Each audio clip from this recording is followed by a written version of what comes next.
आइए सुनते हैं प्रेमचंद्र जी की लिखी हुई कहानी खून सफेद। चैत का महीना था, लेकिन वे खलियान जहां अनाज की ढेरियां लगी रहती थी पशुओं के शरण स्थल बने हुए थे। जहां घरों से फाग और बसंत की अलाप सुनाई पड़ती है, वहां आज भाग्य का रोना था। सारा चौमासा बीत गया, पानी की एक बूंद ना गिरी। जेठ में एक बार मूसलाधार बारिश हुई थी।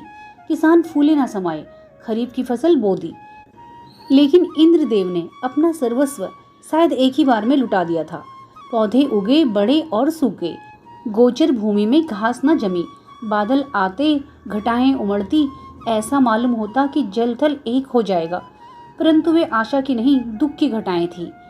किसानों ने बहुतेरे जप तप किए, ईंट और पत्थर देवी देवताओं के नाम पूजाए, बलिदान किए। पानी की अभिलाषा में रक्त के पनाले बह गए, लेकिन इंद्रदेव किसी तरह न पसीजे।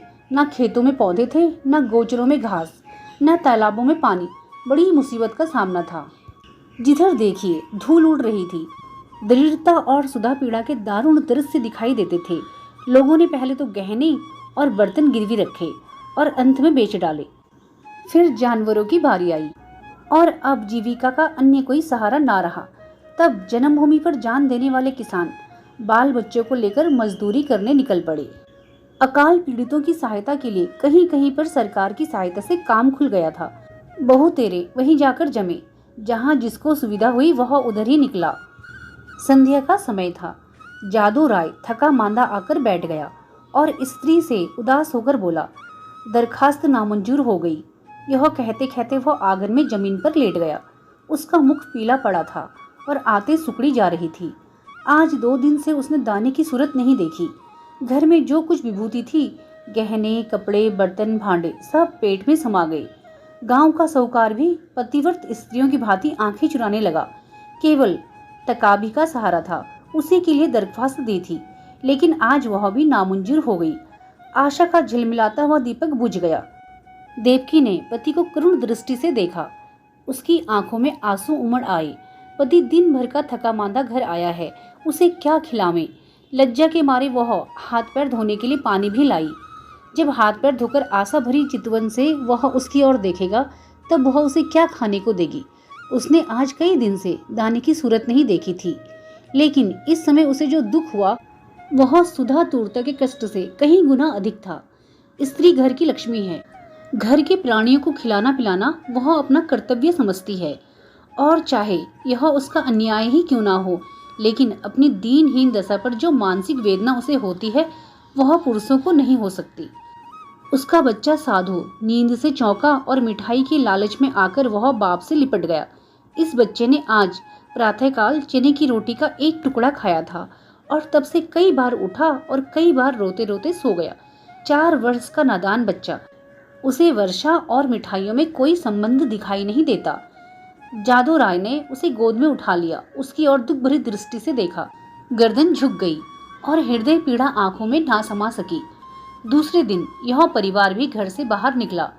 जिस तरह पुरुषों के चित्त से अभिमान और स्त्री की आंख से लज्जा नहीं निकलती, उसी तरह अपनी मेहनत से रोटी कमाने वाला किसान भी मजदूरी की खोज में घर से बाहर नहीं निकलता।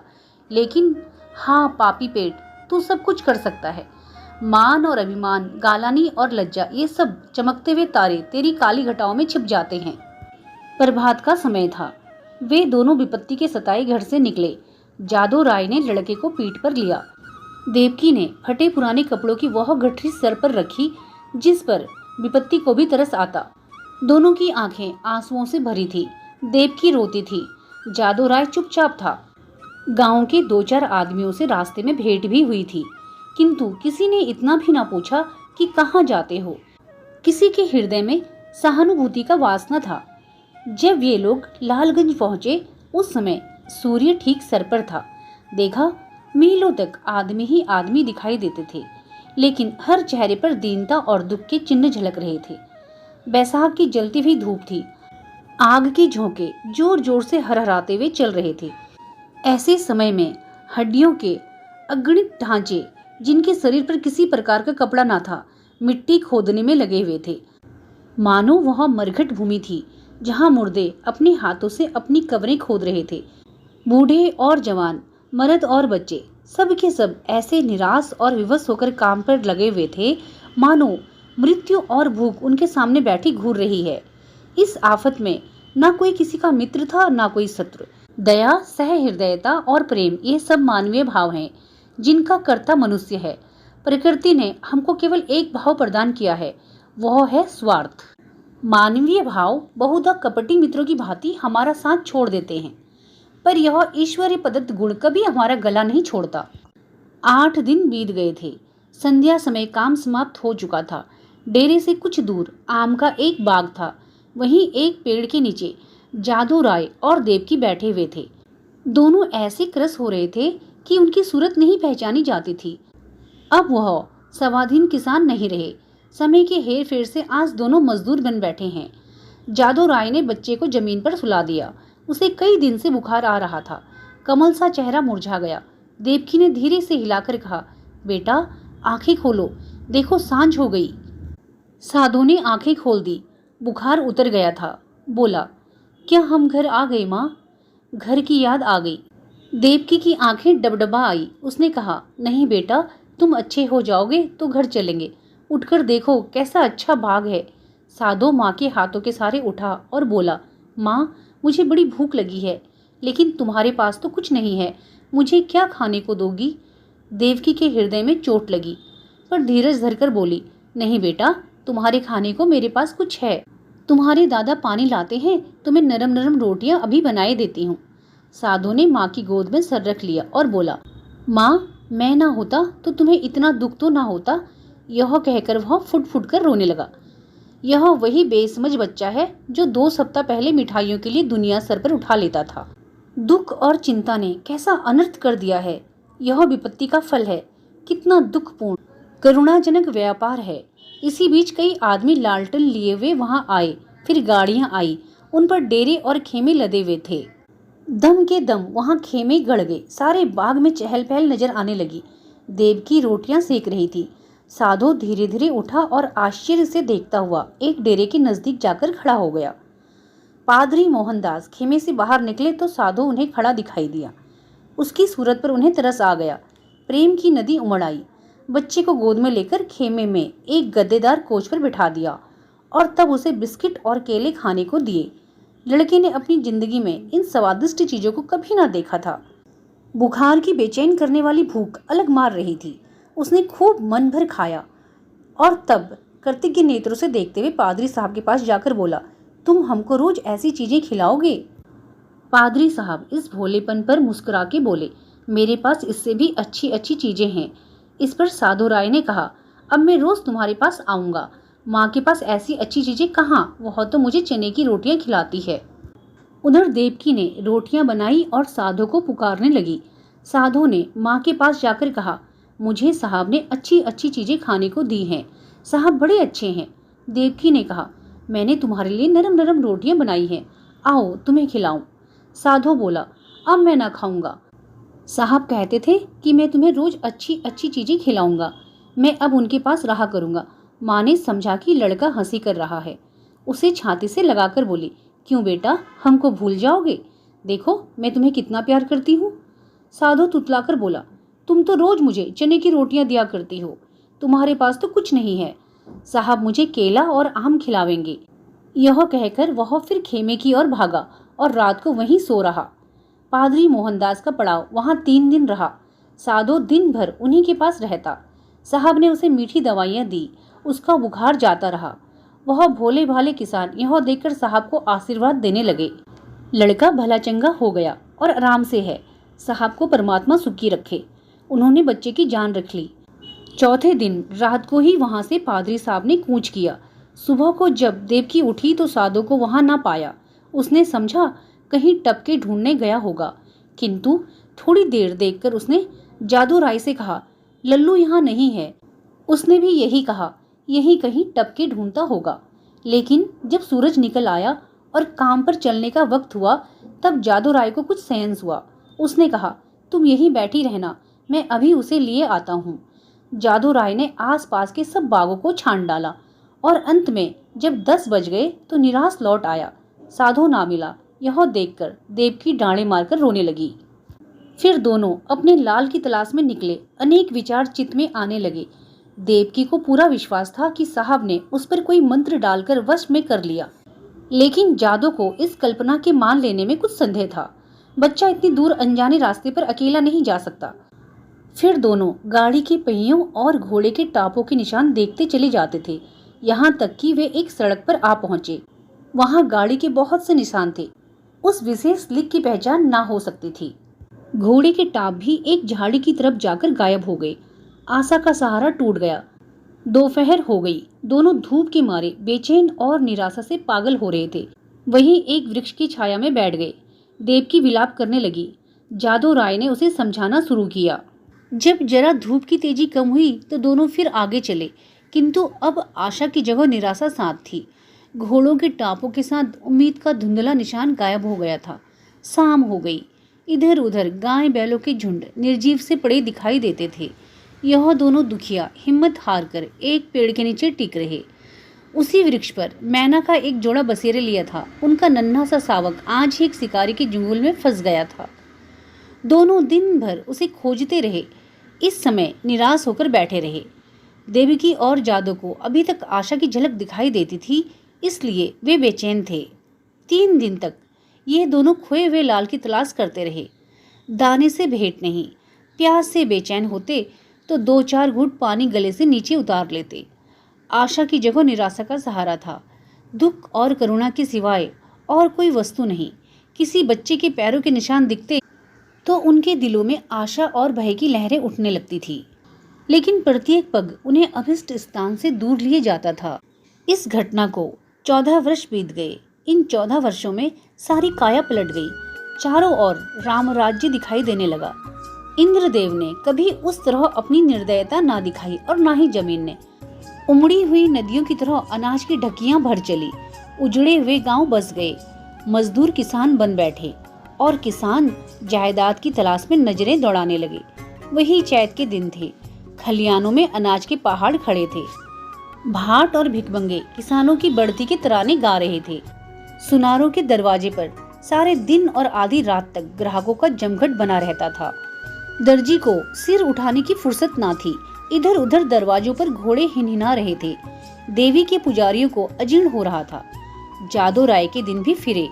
उसके घर पर छप्पर की जगह खपरेल हो गया। दरवाजे पर अच्छे बैलों की जोड़ी बंधी हुई है। वह अब अपनी बहेली पर सवार होकर बाजार जाया करता है। उसका बदन अब उतना सडोल नहीं है। पेट पर इस सुदशा का विशेष प्रभाव पड़ा है और बाल भी सफेद हो चले हैं। देवकी की गिनती भी गांव की बूढ़ी औरतों में होने लगी है। व्यवहारिक बातों में उसकी बड़ी पूंछ हुआ करती है। जब वह किसी पड़ोसन के घर जाती है तो वहाँ की बहुएं भय के मारे थरथराने लगती हैं। उसके कटु वाक्य, तीव्र आलोचना के सारे गांव में धाक बंधी हुई है।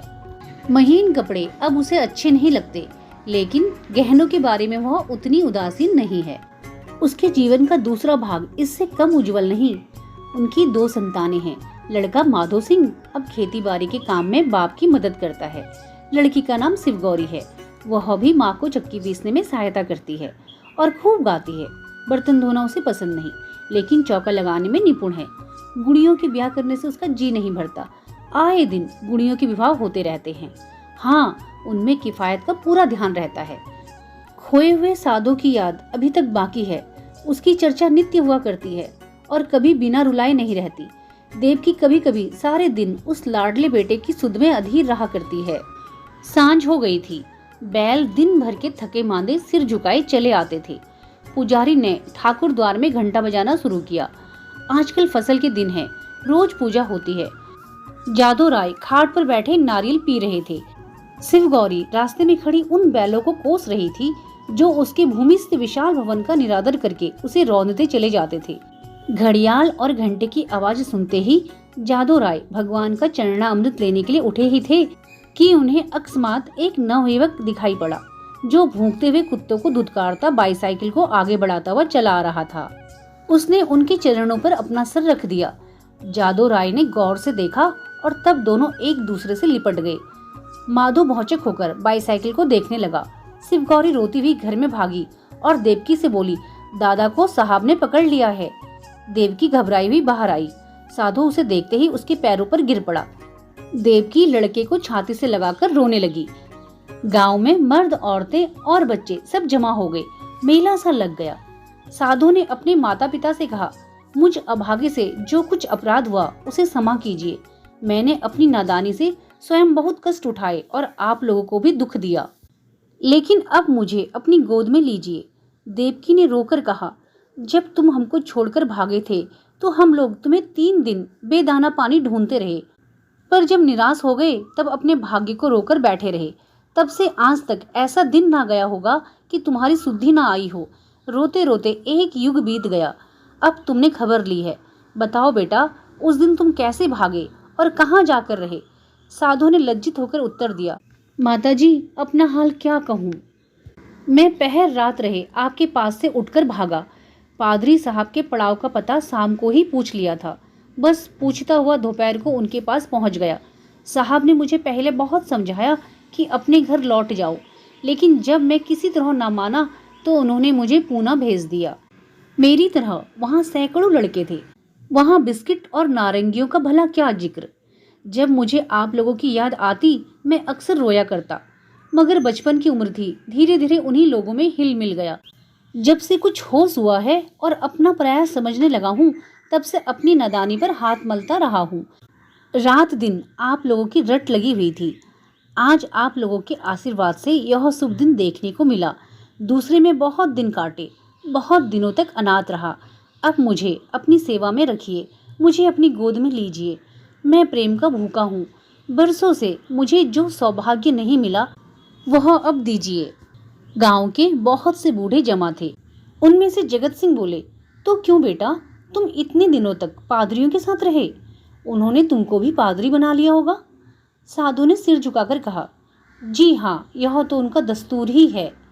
जगत सिंह ने जादू राय की तरफ देखकर कहा, यह बड़ी कठिन बात है। साधु बोला, बिरादरी मुझे जो प्रायश्चित बतलाएगी मैं करूँगा। मुझसे जो कुछ बिरादरी का अपराध हुआ है नादानी से हुआ है, लेकिन मैं उसका दंड भोगने के लिए तैयार हूँ। जगत सिंह ने फिर जादू राय की तरफ कनखियों से देखा और गंभीरता से बोले, हिंदू धर्म में ऐसा कभी नहीं हुआ है। यूं तुम्हारे माँ बाप तुम्हें अपने घर में रख ले, तुम उनके लड़के हो, मगर बिरादरी कभी इस काम में शरीक ना होगी। बोले, जादू राय क्या कहते हो? कुछ तुम्हारे मन की भी तो सुन ले। जादू राय बड़ी दुविधा में थे। एक और तो अपने प्यारे बेटे की प्रीति थी, दूसरी ओर बिरादरी का भय मारे डालता था। जिस लड़के के लिए रोते रोते आंखें फूट गई, आज वही सामने खड़ा, आंखों में आंसू भरे कहता, पिताजी मुझे अपनी गोद में लीजिए। और मैं पत्थर की तरह अचल खड़ा हूँ। शोक, इन निर्दयी भाइयों को किस तरह समझाऊं, क्या करूं, क्या ना करूं। लेकिन माँ की ममता उमड़ आई। देवकी से ना रहा गया। उसने अधीर होकर कहा, मैं अपने लाल को अपने घर रखूंगी और कलेजे से लगाऊंगी। इतने दिनों के बाद मैंने इसे पाया है, अब इसे नहीं छोड़ सकती। जगत सिंह रुष्ट होकर बोले, चाहे बिरादरी छूट ही क्यों ना जाए। देवकी ने भी गर्म होकर जवाब दिया, हाँ, चाहे बिरादरी छूट ही जाए। लड़के वालों के लिए ही आदमी आड़ पकड़ता है। जब लड़का ही ना रहा तो भला बिरादरी किस काम आवेगी। इस पर कई ठाकुर लाल लाल आंखें निकालकर बोले, ठुकराइन, बिरादरी की तो तुम खूब मर्यादा करती हो। लड़का चाहे किसी रास्ते पर जाए, लेकिन बिरादरी चूं तक ना करे। ऐसी बिरादरी कहीं और होगी। हम साफ साफ कह देते हैं, अगर यह लड़का तुम्हारे घर में रहा तो बिरादरी भी बता देगी कि वह क्या कर सकती है। जगत सिंह कभी कभी जादू राय से रुपया उधार लिया करते थे। मधुर स्वर में बोले, भाभी, बिरादरी थोड़े ही कहती है कि तुम लड़के को घर से निकाल दो। लड़का इतने दिनों बाद घर आया है, हमारे सिर आंखों पर रहे। बस जरा खाने पीने और छूत छात का बचाव बना रहना चाहिए। बोलो जादू भाई, अब बिरादरी को कहाँ तक दबाना चाहते हो? जादू राय ने साधु की तरफ करुणा भरे नेत्रों से देखकर कहा, बेटा, जहाँ तुमने हमारे साथ इतना सलूक किया है, वहाँ जगत भाई की इतनी कही और मान लो। साधु ने कुछ तीक्ष्ण शब्दों में कहा, क्या मान लूं? यही कि अपनों में गैर बनकर रहूं, अपमान सहूं, मिट्टी का घड़ा भी मेरे छूने से अशुद्ध हो जाए। ना, यह मेरे किए ना होगा। मैं इतना निर्लज्ज नहीं। जादू राय को पुत्र की यह कठोरता अप्रिय मालूम हुई। वे चाहते थे कि इस वक्त बिरादरी के लोग जमा हैं, उनके सामने किसी तरह समझौता हो जाए। फिर कौन देखता है कि हम उसे किस तरह रखते हैं। चिढ़कर बोले, इतनी बात तो तुम्हें माननी ही पड़ेगी। साधो राय इस रहस्य को ना समझ सका। बाप के इस बात में उसे निष्ठुरता की झलक दिखाई पड़ी। बोला, मैं आपका लड़का हूँ, आपके लड़के की तरह रहूंगा। आपके प्रेम और भक्ति की प्रेरणा मुझे यहाँ तक लाई है। मैं अपने घर में रहने आया हूँ। अगर यह नहीं है तो मेरे लिए इसके सिवा और कोई उपाय नहीं है कि जितनी जल्दी हो सके यहाँ से भाग जाऊं। जिनका खून सफेद है उनके बीच में रहना व्यर्थ है।